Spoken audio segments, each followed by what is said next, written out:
Le gouvernement sud-africain a confirmé que le variant Delta est à l'origine de la flambée actuelle de nouveaux cas dans le pays.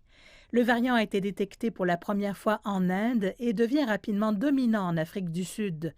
Le président Cyril Ramaphosa a annoncé de nouvelles restrictions dans le but de contenir l'augmentation massive des infections et de soulager la pression sur le secteur de la santé.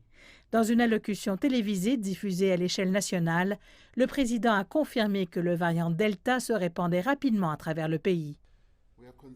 Nous sommes préoccupés par la propagation rapide de ce variant. Premièrement, parce qu'il est plus transmissible que les virus qui circulaient auparavant, ce qui signifie qu'il est plus facile à attraper par contact de personne à personne.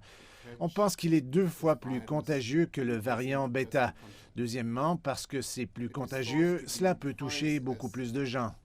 L'Afrique du Sud est actuellement en proie à une 3e vague de COVID-19. Certaines des restrictions réimposées par le gouvernement comprennent une interdiction totale de la vente d'alcool. En plus de l'interdiction de l'alcool, tous les restaurants ont reçu l'ordre de fermer. Ils peuvent uniquement proposer des plats à emporter et des livraisons.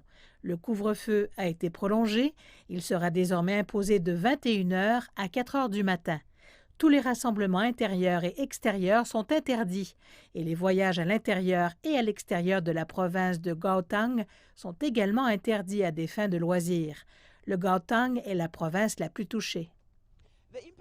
L'impact de ces interventions sera évalué après 14 jours pour déterminer si elles doivent être maintenues ou ajustées.